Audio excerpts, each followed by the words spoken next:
안녕하세요. 저는 사업을 하고 있는 40대 여자입니다. 제가 살아온 인생을 들려드리고 싶어서 이렇게 사연을 보내봅니다. 저는 어렸을 때부터 정말 가난하게 살았습니다. 정말로 저보다 더 힘들게 산 사람을 본 적이 없을 정도로 불우하게 살았어요. 남들은 말로만 들어봤다는 판자촌에 살았습니다. 달동네는 집이라도 갖춰져 있지, 판자촌은 정말 판자 같은 걸로 덧대어 겨우 모양만 유지하고 있는 거라 정말 사람 살만한 곳이 못 돼요. 비 오는 날은 비가 들어오고, 더운 날은 땀으로 샤워하면서 자고, 추운 날은 동상 걸리면서 자는 그런 곳입니다. 거기 사는 모두가 하루 벌어 하루 먹고 사는 게 아닌 나흘 벌어 하루 먹고 사는 정도였어요. 그러다 보니 제대로 된 밥 한 끼 먹기가 어려웠고, 흰 쌀밥은 꿈도 못 꾸고, 어쩔 땐 밥 대신 감자 삶아 먹고 했습니다. 어떻게 학교는 가야 하니 겨우 다니긴 했는데 제대로 도시락 싸서 간 기억이 없네요. 저희 아버지는 나이가 상당히 많으십니다. 어릴 땐 몰랐는데 크다 보니 친구들의 부모님과 비교했을 때 저희 아버지가 나이가 많으시더라고요. 중학생 때 거의 환갑이셨으니까 그땐 정말 많으신 거였죠. 어머니는 없습니다. 기억도 없고 사진 같은 것도 없어요. 아버지 말씀으로는 저를 낳으시고 돌아가셨다고 했죠. 나이가 많으셨던 아버지는 제대로 된 직업도, 직장도 없으셨습니다. 왜 그렇게 되었는지, 언제부터 그러셨던 건지는 묻지 않았습니다. 묻지 않아도 알 수 있었거든요. 아버지는 가끔 내가 아프지만 않았으면 이라는 말씀을 하셨습니다. 저희 아버지가 위암을 겪은 적이 있으시거든요. 위절제술까지 하셔서 가끔 복통도 있으시고 소화 기능도 안 좋았습니다. 그래도 저희 아버지 정말 열심히 사셨습니다. 어떻게든 저 먹여 살리신다고 새벽에는 신문도 돌리고 낮에는 연탄 배달도 하셨죠. 동네 사람들도 이 씨는 정말 부지런하다고 금방 여기 떠날 것 같다며 아버지를 항상 응원해 주셨습니다. 솔직히 말하면 저는 판자촌 사는 게 많이 부끄러웠습니다. 초등학교 고학년쯤 되니 친구들과 비교되는 제 처지를 새삼 실감하게 되었는데 그게 너무너무 싫더라고요. 친구들처럼 예쁜 새 옷도 입어보고 싶고 머리도 길게 기르고 싶고 좋은 필기구도 쓰고 싶었거든요. 저는 새 옷 사본 적이 거의 없었습니다. 아니, 아예 없던 것 같기도 해요. 제 기억이 없으니까. 옆집 언니 옷, 옆옆집 오빠 옷, 앞집 언니 옷 다 이렇게 물려 입었습니다. 물려주기를 한 3번 거친 옷도 있었고요. 미용실 가는 돈도 없고 머리가 길면 물도 많이 쓰고 거추장스럽다며 아버지가 맨날 제 머리를 남자아이처럼 짧게 잘라주셨습니다. 남자애들은 빡빡이로도 많이 밀었었는데 그게 아닌 게 어딘가 싶었습니다. 하지만 이런 제 속마음을 아버지에게 말씀드릴 순 없었습니다. 그러기엔 아버지께서 저를 정말 애지중지 키우셨고 어린 나이였지만 아버지께서 오로지 나를 위해 살고 계시구나 라는 걸 알 수 있었으니까요. 제가 좀 아팠거든요. 아니, 그때 거기 살던 애들 다 아팠습니다. 제대로 못 먹으니 하루 지나 한 집 건너 영양실조로 쓰러지고 벌레 같은 것도 많이 물리고 그랬습니다. 웬만해서는 병원에도 잘 안 가니까 아프면 그냥 아픈 대로 살았습니다. 실제로 동네에서 같이 놀던 친구가 병원 못 가고 병으로 죽기도 하고 그랬습니다. 저희 집도 별반 다를 건 없었죠. 그래도 저희 아버지, 저 감기 걸리면 밤새 간호해 주셨습니다. 너무 아파서 계속 잠만 자다가 새벽에 잠깐 정신 차리면 아버지 꾸벅꾸벅 졸다가 화들짝 놀라 깨시고 머리맡에 젖은 수건이랑 대야 놓여져 있고 따뜻한 물 계속 주시고 하셨습니다. 이뿐만이 아니라 아버지 일하는 연탄가게 사장님께서 먹으라고 우유나 옥수수 같은 거 주시면 그거 안 먹고 하루 종일 굶으시다가 가져와서 저한테 주기도 하셨습니다. 그렇게 저밖에 모르시는 분인데 제가 창피하고 부끄럽다고 하면 아버지께서 많이 속상해 하실 것 같았죠. 저는 생각을 고쳐먹기로 했습니다. 이렇게 불평만 늘어놓지 말고 나도 돈을 벌어서 아버지를 돕기로 한 거죠. 그게 중학생 때였습니다. 아버지한테 말하니까 중학생 여자애가 어떻게 돈을 버냐고 됐다고 하셨지만 저는 어떻게든 도움이 되어서 더 나은 환경으로 가고 싶었습니다. 그런데 정말 제가 할 수 있는 일이 없더라고요. 남자애들은 노상으로 이것저것 팔기도 하고 시장도 나가고 신문도 돌리고 하던데 저같이 어린 여자애는 잘 안 써주더라고요. 그러다가 같이 판자촌 살던 언니가 만화방에서 아르바이트 한다는 걸 알게 되었습니다. 저는 딱 1시간만 대신하게 해달라고 사정사정했죠. 이 언니가 고민 하더니 그럼 자기는 학교 끝나고 좀 놀다가 갈 테니까 1시간만 일하라고 해줬습니다. 저는 14살의 나이에 아르바이트를 시작하게 됩니다. 아버지한테는 비밀로 했어요. 그렇다고 그 돈을 허투루 쓰진 않았는데 그래도 걱정하실까봐 말씀을 안 드렸죠. 어차피 아버지도 일하시느라 맨날 늦게 들어오셔서 제가 어디서 뭐하고 다니는지 모르기도 하셨습니다. 그런데 이 언니가 고등학생이었는데 한창 친구들하고 놀러 다니는 게 좋았는지 1시간 더 저한테 일 맡기더라고요. 그렇다고 돈 적게 주지도 않고 일한 시간만큼 잘 줘서 저는 좋았습니다. 그때 시간당 900원 받았습니다. 어린 친구들한테 이런 거 말하면 거짓말하지 말라고 하던데 그때는 시급 이런 것도 없었고 900원 받으면 잘 주는 거였습니다. 일 몇 달 하다가 결국 만화방 사장님한테 들켰습니다. 그 언니도 잘리고 저도 잘리고 그래도 언니는 딱히 뭐라 하지 않더라고요. 자기는 어차피 다른 알바 하려고 했다고 너는 어떡하냐고 걱정해줬습니다. 그런데 만화방에 저 일하는 시간 전 타임에 일하던 대학생 오빠가 있었거든요. 그 오빠 다음에 바로 제가 1시간 일했던 거라 얘기도 몇 번 해보고 저 판자촌 사는 것도 알고 있었습니다. 그 오빠는 맨날 저한테 어린내가 불쌍하다면서 초콜릿 같은 거 주고 그랬었죠. 그 오빠가 저 잘린 거 알고 알바 더 할 생각 있으면 하나 소개해 준다고 했습니다. 무슨 일이냐니까 자기 엄마가 분식집을 하는데 거기서 아침에만 잠깐 일손 도와줄 수 있냐고 하더라고요. 알고 보니 제가 다니는 중학교 바로 앞 분식집 아들 오빠였습니다. 그렇게 저는 매일 아침마다 분식집 가서 떡 떼어내고 칼질도 하고 꼬치도 끼우고 불량식품 정리도 하고 그랬습니다. 그렇게 2시간 일해서 1,500원 받았습니다. 덤으로 저는 그 분식집에 있는 거 다 공짜로 먹을 수 있었죠. 돈을 벌긴 했는데 사람이 돈을 써본 적이 없으니까 쓸 줄을 모르더라고요. 어차피 쓸 생각도 없었지만요. 그렇게 1,000원, 2,000원 모으다 보니까 중학교 졸업할 때 무려 60만 원을 모았습니다. 제가 알기로는 그때 보통 직장인들이 월급을 50만 원 정도 받았습니다. 제가 2년 반 동안 일해서 괜찮게 사는 어른 월급을 번 거죠. 제가 졸업식 날 꼬깃꼬깃한 돈 뭉치 아버지한테 드리니까 아버지가 우시더라고요. 미안하다면서. 미안하다, 미안해. 나 같은 거한테 와서 미안해. 그게 무슨 말씀이세요? 아버지, 저는 좋아요. 아버지랑 같이 있으면 어떻게 살던지 아무 상관없어요. 나가자. 여기서 나가자, 순정아. 네? 어딜 가요? 막 우시면서 아버지는 그냥 나가자고만 하셨습니다. 그때는 그게 무슨 말인지 몰랐는데 한 달쯤 뒤에 저희는 정말로 그 판자촌에서 벗어나게 되었습니다. 저희에게 도움을 주신 건 연탄집 사장님이었습니다. 연탄집 사장님 댁은 판자촌에서 그리 멀지 않은 다세대 주택이었습니다. 작은 마당이 있었고 2층에 사장님이 사시고 반지하 같은 1층에 2세대가 새를 들어 살고 있었죠.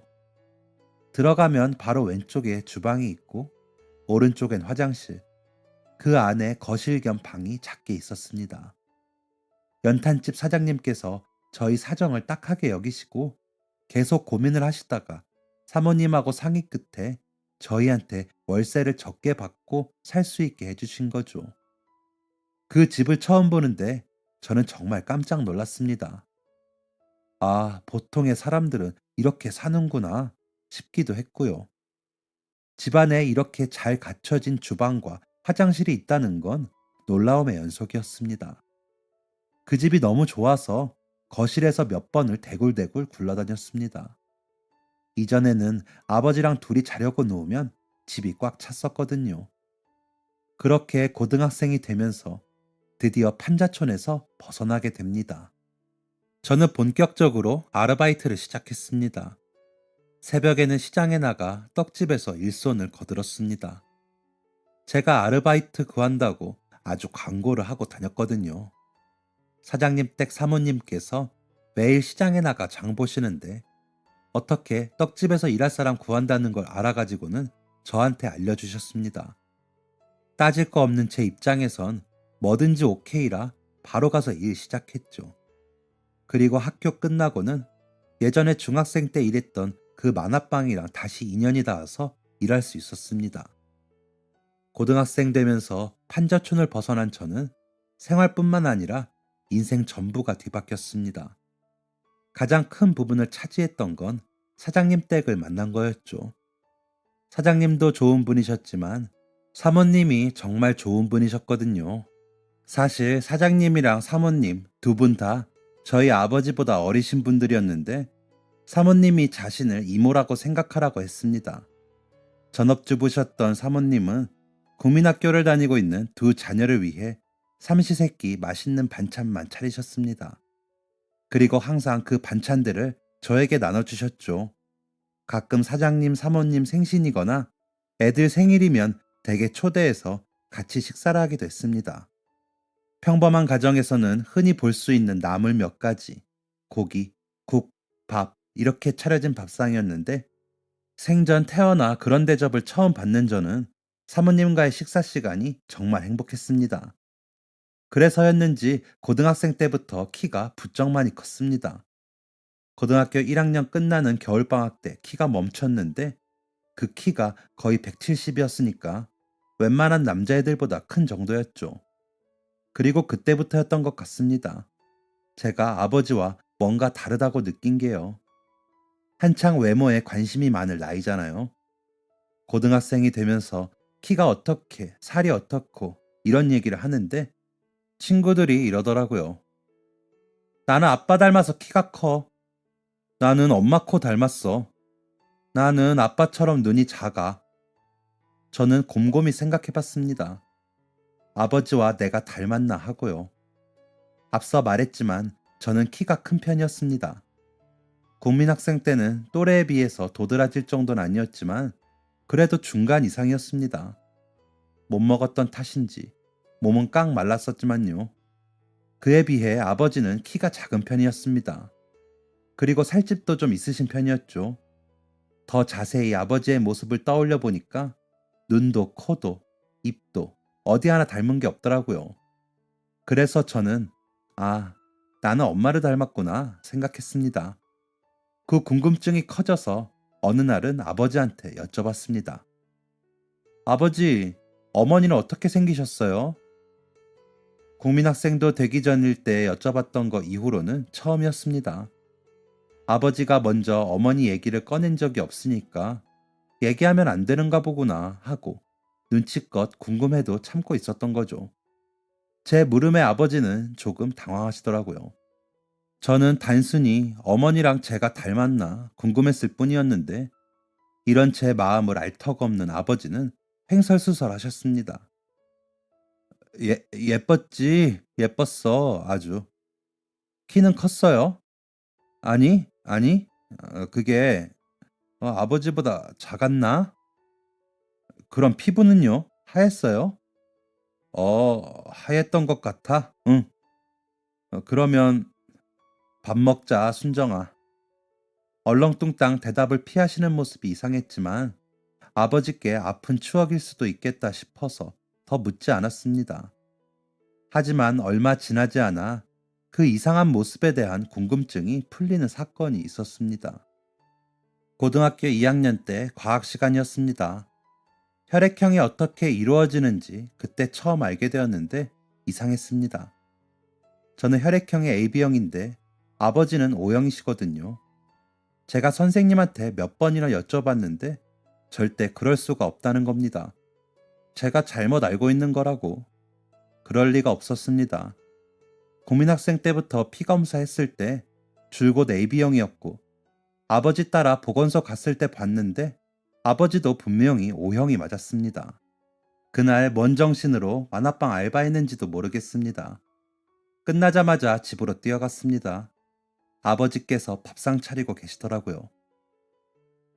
순정이 왔냐? 밥 먹자. 찌개만 데우면 돼. 아버지, 그려? 아버지, 왜, 순정아. 저 혈액형이 뭐였죠? 왜, 학교에서 알아오래? 너 AB형이지. 그럼 아버지는요? 나? 나는 O형인데. 그건 왜? 아버지 혈액형도 적어 오라던. 나 아버지 딸 아니에요? 아버지 손에 들려있던 국자가 시끄러운 소리를 내며 바닥으로 떨어졌습니다. 아버지께서 손을 덜덜 떨고 계셨습니다. 제 쪽은 쳐다보지도 않고 끓어 넘치는 찌개에만 시선을 둔 채 벌벌 떨고 계시더라고요. 진짜구나 싶었습니다. 솔직히 진짜 제가 아버지 딸이 아닐 거라고 생각도 못했습니다. 내가 잘못 알고 있는 거겠지. 아니면 아버지가 잘못 알고 계신 거겠지 싶었는데 아버지의 반응을 보니 부정할 수가 없더라고요. 심장이 콩쾅콩쾅 요동쳤습니다. 너 어떻게 알았냐? 저는 결국 눈물이 터졌습니다. 아버지는 그대로 나가셨습니다. 주방 쪽에 난 작은 창을 보니까 아버지가 마당을 서성이며 줄곧 담배만 피우시는 것 같더라고요. 그날 밤 저는 베개가 흠뻑 젖도록 울었습니다. 아침에 일어나 보니 아버지는 일하러 나가셔서 없었고 작은 상 위에는 저를 위한 밥상이 차려져 있었습니다. 저는 다시 눈물이 났습니다. 꾸역꾸역 밥을 밀어넣고 평소처럼 떡집 나갔다가 학교에 갔습니다. 만화방 알바가 없는 날이라 학교 끝나자마자 집에 가서 저녁을 차려뒀습니다. 그리고 아버지를 기다렸죠. 아버지는 밤 늦게 오셨습니다. 사장님이랑 한잔 하셨는지 둘 다 취하셨더라고요. 아버지는 방 한가운데에 앉아서 저를 부르셨습니다. 그리고 모든 사실을 털어놓으셨죠. 그러니까 17년 전에 내가 널 발견했다. 왜 우리 이전에 살던 동네에서 좀만 나가면 작은 개천 하나 있었잖아. 거기서 널 발견했다. 버려져 있는 걸 아버 아니 내 사실대로 말하면 나 그런 판자촌에 살지도 않았다. 더했어. 노숙자였어. 노숙자. 살 의지가 없었거든. 그래도 정상적인 부모 밑에서 자라서 괜찮은 직장 다니고 있었는데 암 걸리고 직장도 그만두고 부모님도 돌아가시고 돈도 없고 이제 그만 살려고 언제 죽을까 하면서 나다니다가 널 본 거다. 못 본 척하고 가려고 하는데 네가 계속 울더라. 그냥 계속. 날 부르는 것처럼. 애 한 번 안아본 적 없던 내가 술도 덜 깬 채로 너를 안는데 참. 그 순간 책임이라는 게 주어진 기분이었지. 그래서 네 아버지가 되기로 결심했고 그 동네에 살게 된 거지. 미안하다. 그동안 말 안 해서. 그만 가도 돼. 나 같은 게 부모 노릇 해주는 게 뭐가 좋다고 더 같이 있고 싶겠어. 네 친부모를 찾아보던 나가서 혼자 살던 마음대로 해라. 안 붙잡을 테니 정말로 안 붙잡아. 이야기를 하시던 중간부터 아버지는 조용히 눈물을 흘리셨습니다. 그 눈물을 숨기거나 참지도 않으셨습니다. 너무 취하신 건지 눈물을 흘리시며 말씀하시다가 다 마치시고는 바로 잠에 드셨습니다. 아버지랑 17년을 산 저는 압니다. 아버지가 가라고 하시는 게 마음에도 없는 거짓이라는 걸요. 잠든 아버지의 양말을 벗겨드리고 외투를 벗겨드리고 이불을 덮어주었습니다. 잠든 아버지의 모습을 한참 바라봤습니다. 아버지, 저 안 가요. 제가 아버지 딸인데 누구한테 가요? 저는 아버지 평생 모시고 살 거예요. 제가 호강시켜 드릴게요. 꼭이요. 잠든 아버지의 옆에 누워 잠을 청해봤지만 그날은 잠이 오지 않는 밤이었습니다. 그날 이후 저는 학업에 더 전념하기로 했습니다. 그동안 손을 놓았던 건 아니었지만 더 열심히 해서 졸업 후 바로 취업을 하는 게 목표가 되었죠. 제가 상고를 다녔거든요. 열심히 공부해서 은행 들어가는 걸 목표로 삼았습니다. 그래서 떡집 일하는 거 그만두고 원래 학교 등교 시간보다 1시간 더 일찍 가서 예습하고 복습하고 했습니다. 아버지랑은 이전과 똑같이 지냈습니다. 사실 그날 이후 아버지께서 어딘가 모르게 저를 잘 못 쳐다보시고 어려워하시는 것 같았는데 제가 평소처럼 똑같이 애교도 부리고 챙겨드리니까 아버지도 그냥 없던 일인 것처럼 지내셨죠.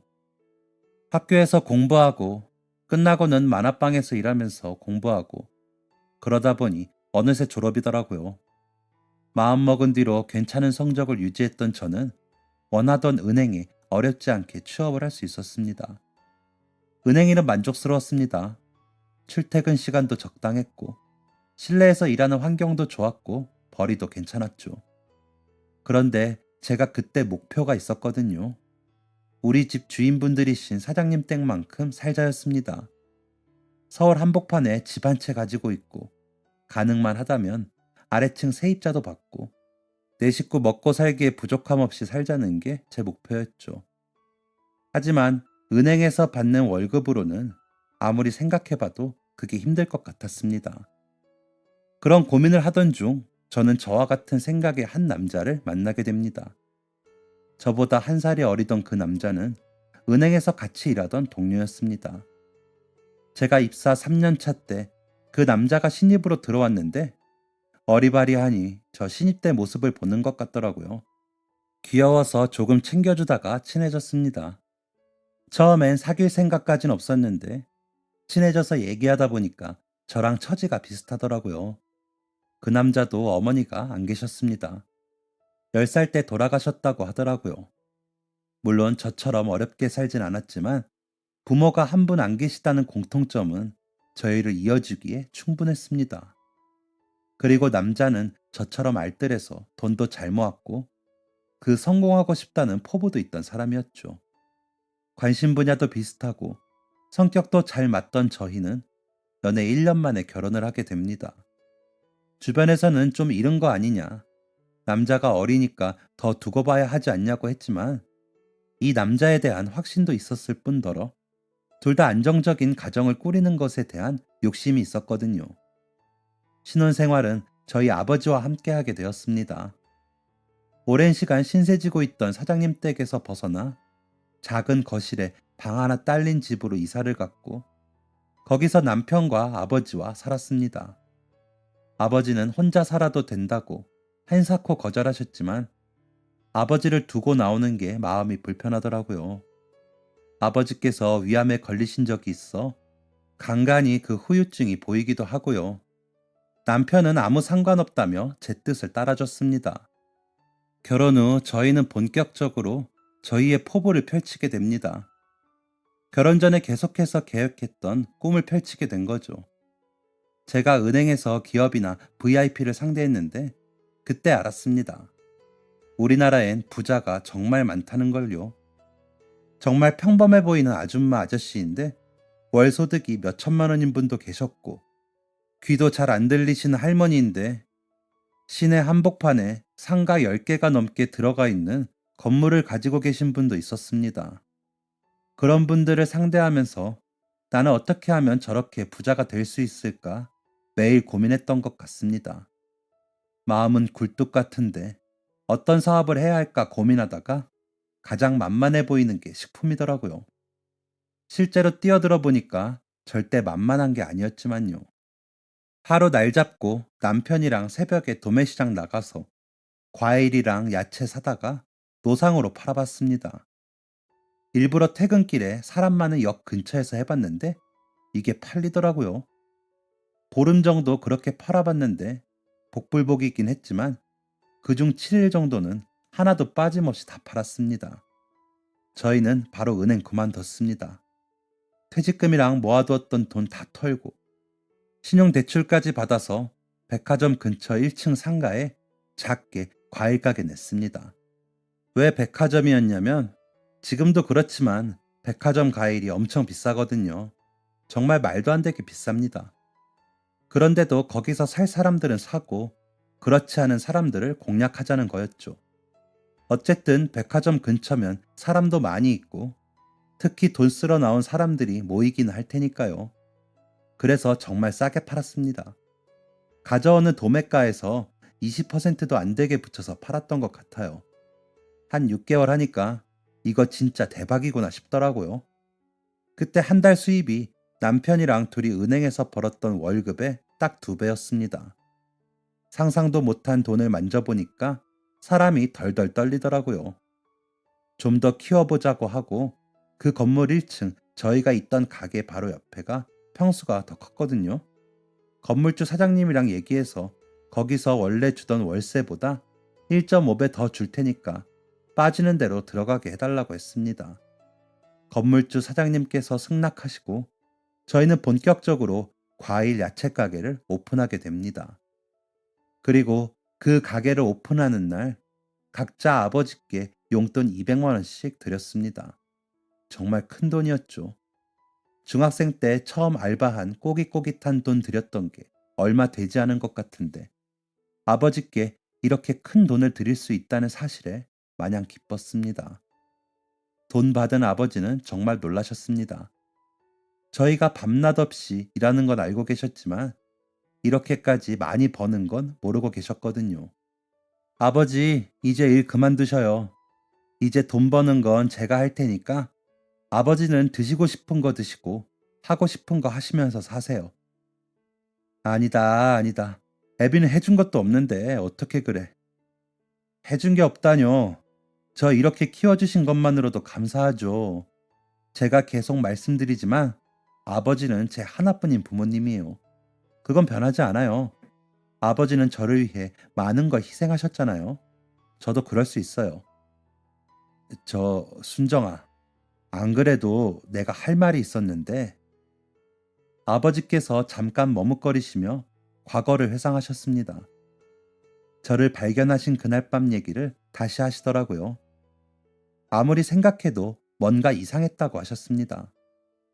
피치 못할 사정으로 아이를 내다버릴 때는 이름표 같은 걸 넣어주거나 좀 안전한 장소에 두고 간다고 하던데 저는 이름표도 뭣도 없고 개천 근처 나무 옆에 덩그러니 있었다는 겁니다. 그래서 아버지는 생각하셨답니다. 혹시 버린 게 아니라 잃어버린 건 아닐까 하고요. 그러면서 경찰서에 가서 유전자 등록을 해보자고 하셨습니다. 그때 실종 아동과 그 보호자를 대상으로 유전자 등록을 하는 게 처음 생겨났을 때였거든요. 며칠을 고민했던 것 같습니다. 만약 진짜 부모님을 찾으면 어떻게 해야 하며 그 사람들에 대한 기억이 아예 없는데 굳이 찾아야 되나 싶기도 했고요. 고민만 하고 있는데 남편도 한번 찾아보라고 하더라고요. 정말 실종인 건지 아닌지도 모르는 거니까요. 그래서 저는 아버지 말대로 등록만 해보자 하며 경찰서에 갔습니다. 유전자 등록을 하고 1년이 더 지났을 때였습니다. 저는 여전히 야채 가게를 하면서 잘 살고 있었고 유전자 등록을 했다는 사실조차도 잊고 있었죠. 그런데 전화로 부모님을 찾았다고 하더라고요. 복잡해졌습니다. 진짜인 건지 아닌 건지도 모르겠고 봐도 내 부모인지 못 알아볼 것 같고 대체 무슨 일이 있었길래 내가 실종된 건지 두렵기도 했죠. 친부모님을 만나러 가는 날 저는 아버지와 함께 동행했습니다. 도저히 혼자는 못 가겠더라고요. 경찰서에서 마련해준 공간에 아버지랑 나란히 앉아서 물만 벌컥벌컥 들이키며 기다리고 있는데 중년의 부부가 들어오더라고요. 그냥 바로 알 수 있었습니다. 제 부모님이라는 걸. 그렇다고 눈물이 나진 않더라고요. 제가 100일도 안 되어서 버려졌는데 기억할 리가 없었죠. 그런데 제 친부모님은 저 보자마자 막 우셨습니다. 어머니는 그 자리에 주저앉아서 대성통곡을 하더라고요.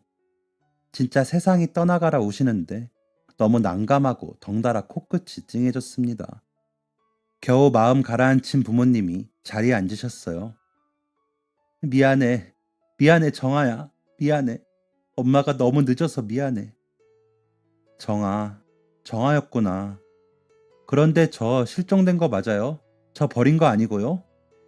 버리다니, 우리가 널 얼마나 사랑했는데. 왜, 어떻게 실종된 건데요?